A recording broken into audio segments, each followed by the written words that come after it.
Hello and welcome to my knife channel. Well, I thought I'd give you an update on this because I thought I had a Svea Model 123. But what I actually have is a Svea Model 123R.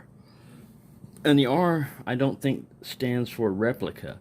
I think it stands for revision. I even looked up on Google Translate. I went into Swedish, English to Swedish, and saw it, and was trying to look if revision in Sweden is an R word, and it is. So maybe that's my idea. But anyways, the difference between the 123R and the 123 is it has a different jet on this one. It has a different key. This one has a multi-tool key. We're going to get into that because I'm going to show you the difference in the model. I shined this up a little bit because I started off, there was some corrosion over here, and I started scraping it with brass, and you know how it is. It's like you clean off a dirty spot and the rest of it looks dirty after that. So anyways, I hit it with a little bit of steel wool and 1000 grit sandpaper. But the difference is that this one has a right-handed nozzle, and it's a little bit thicker. The 123R had it tilted down at an angle, and it didn't have this multi-tool type of key. It had an open end type of key. This little bell right here just unscrews. The first time you do it, it might be a little bit hard to turn, but it turns. Alright, so here's your jet head, right? And when you turn this all the way counterclockwise, let's see if you can see it. You can't see it in this. Let me zoom up. My air conditioner finally went off. Alright, focus over there. Alright, you see that little needle sticking up? So it's basically cleaning your jet. When you had a 123, they gave you a little multi-tool or a little pick type of thing. They had this size wire on it. The disadvantage to using that pick tool was several. One, it was an exposed pick and it would stab you if you didn't watch out. The other is, if you got carbon buildup and everything, when you poke down like that, you're putting it into the tank, any debris or carbon. This way at least pushes it up and out. So you can see that. Alright, so the multi-tool has one of these inserts right here. This is another thing that was pretty tight when I first tried to do it, but now it's a little bit looser because I opened it up once before. But that's all it did. It just built this needle into there. So like a modification or revision. See the little needle in there? What I've been reading online or watching videos and stuff of earlier reviews of these 123s is that the type that didn't have the needle, you could actually adjust it down to simmer a lot easier. I rarely use this thing to simmer because, like I said, most of the time I was just heating something up to boil water. Even food, a lot of times I'd have the Mountain House freeze-dried stuff, and you just need boiling water. You wouldn't have to like fry an egg or something. But even then, rarely would I need to simmer. It has enough control that you can get it down pretty low. The difference also in this housing, because it's thicker, it takes it longer to heat and to get up pressure in the assembly here. Let me take that back off and show you. It's just, I've never taken any further apart than this because this is basically your jet right here, and as long as that's free and open, that's where your vapor is going to come through and get turned into a ball of flame. But yeah, it just looks like that. And like I said, I've never disassembled it any further because I've never needed to. But it's there. You've got all the tools basically in your key, in your stove key, if you need to. Now that's what this one is for. There's one on here I haven't figured out yet, which is the smaller hex, what it fits. But we're going to go ahead and tighten that down because we want to make sure that we don't want that thing blow off. All right. Now let me zoom back out here. Another modification people do is they take this S-hook off here and they attach it to the windscreen. Now the disadvantage of that is if you ever set your windscreen off aside, you won't have the key to operate your stove, or if this ever gets separated. But that's rarely going to happen, so it's up to you. I don't have any problem with threading this through. So mine, because it says made in Sweden, was made after probably 1969 when Optimus acquired it. But before they started making them in Taiwan and then China. I think maybe Taiwan and China are the same.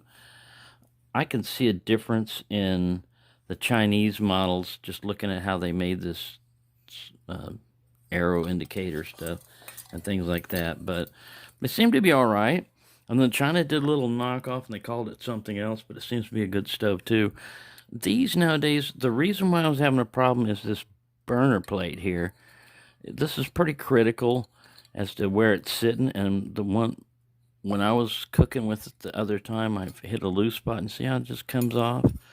If this thing is just like sitting like it was off there, the flame is coming up, and this is a flame spreader, so it wants to hit right here in the center and spread it out.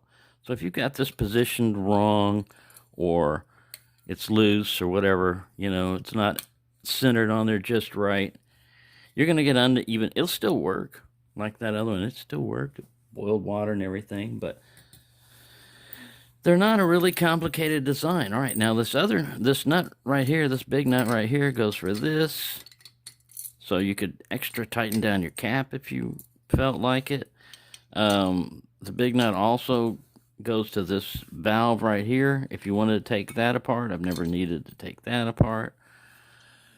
So like I said, I don't know what that little one goes to, because I don't see anything. The tank down here is just screwed on. There's no nut, and how would you get this on it if there was a nut?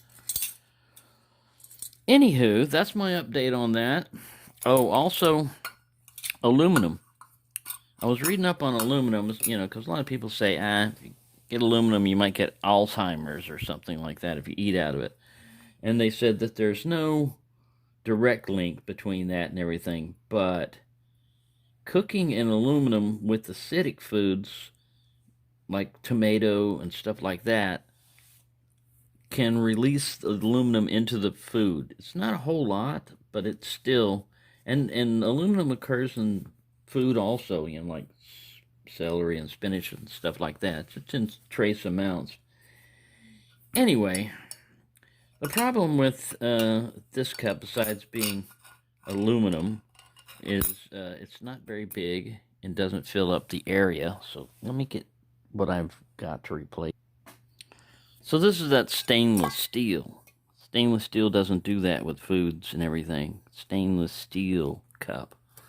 And when this guy's all assembled back together, see, that's probably where I messed it up, because when you're going in and out like this and pushing it out, you're hitting this burner plate a lot of times, and if it's loose or you're juggling around, you can knock it loose.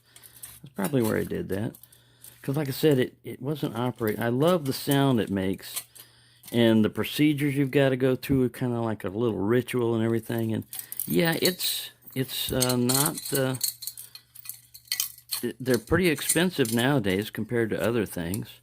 They're kind of heavy compared to modern stuff and everything like that. All right, what was I assembling this back for?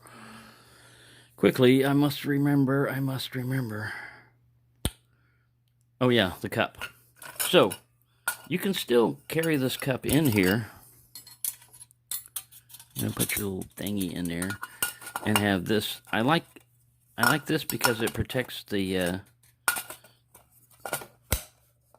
it fits snugger. This thing will fit on it, but it won't fit with the cup on it. If you put this guy on it, it's on there. It makes it actually more compact. It comes all the way down there, but it's loose. Now you can fix that with putting like a little scrub pad thing on there.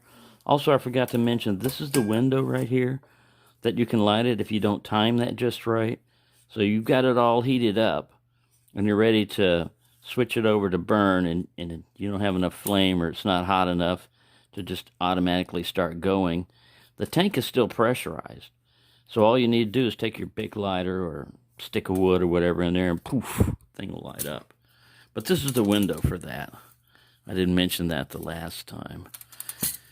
And yeah, so you got the choice of, if you're going to use this, which I will, then you've got to have something in there. Now, you can put a sock in there or something like that, or a dish rag or whatever, you know, to keep it. But one thing that annoys me when you're backpacking is every time you walk, you get a rattle noise. Clunk, clunk, clunk, clunk, clunk, clunk. So, I mean, that might be good if you're in bear country or something to warn them stuff, but there are that many bears in Texas. Not that kind of bear. Alright, so yeah, that was just my update on the stove. And normally it doesn't get all blackened like this every time you use it. That was just because it generated soot and stuff from the flame being adjusted wrong and not being fired up after 40 years. But look at scratch. You talk about scratches, man. That thing gets a lot of scratches from just sitting in on over there. But there you go. I thought I'd give you that update. That it's too bad that this thing isn't just like big enough he could slip over there, but then he'd run into that. So yeah, there you go. It's a Svea 123, not 123R. This one was I purchased it, like I said, in the late 70s, mid to late 70s. So that's probably when it was made. And I didn't get a box with it or instructions or anything, but I knew what was going on. And this, I think I remembered, they had this one on sale at the PX because it didn't have this tab. And I think I got it for like $5 or $10, this whole stove.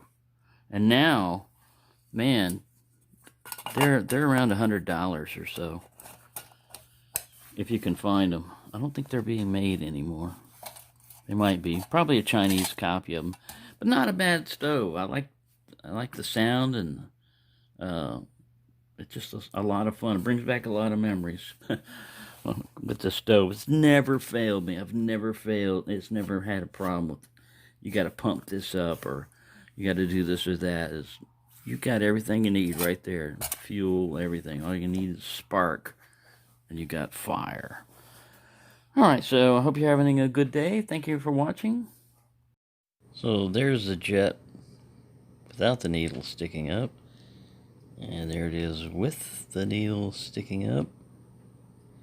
I was just showing the different angles right here of different positions and stuff. Angles of the stove. Really a nice set.